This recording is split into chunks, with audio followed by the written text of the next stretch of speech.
खेसरिया ते पढ़ाई लिखाई ना करबे मर्दे, दिन भर गांव के लोग फोन के संगे घूमत रहता रे। बाबूजी करेक्टर पर दाग मत लगाई, अभी देवघर जाइबे वरदान मांग के आई। ठीक है बा जो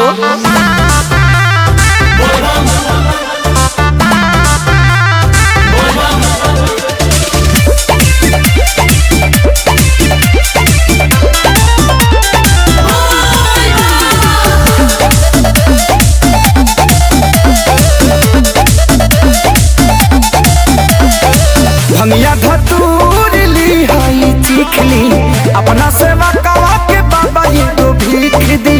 बाबा मजबूरी बुझना तो बाप बड़ा मारी। भंगिया धतूर ली हाई चीख ली, अपना सेवा कवा के बाबा ये तो भीख दी। हे भोला बाबा वरदान मांगती।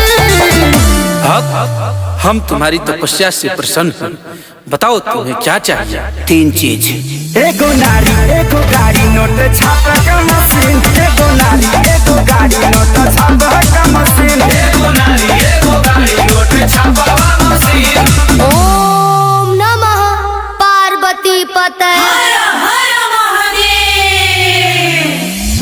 हे गौरा मैया तोहर पदतनि पयिया, हमहु बर मांगतनि दिन।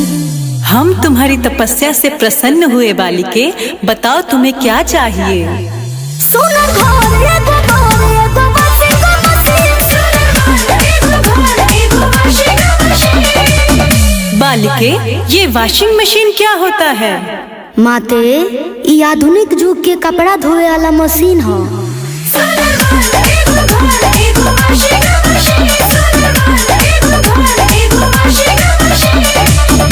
बाबा सब तो दे देनी, अभी सोचा नहीं मलबा कहीं खपा दी।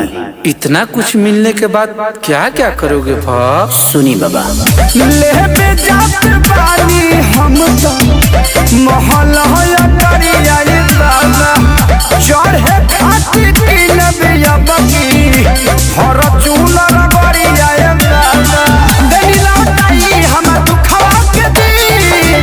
बालक हाँ तुम लालची हो क्या। बाकी लोग हरिचंद्र थोड़ी आइल बा, छोड़ी अब हमके दोसर बर दे दी, हटाई। क्या अमर पाली जैसन साली होखे मौगी के बहिन, अमर पाली जैसन साली होखे मौगी के बहिन, अमर पाली जैसन साली होखे मौगी के बहिन। क्या गौरा माँ, इस पगले को महादेव सब कुछ दे दिए और आप हैं कि मेरे पे ध्यान नहीं दे रही हैं। बालिके तुम्हें सब कुछ मिलेगा, बताओ तो सही।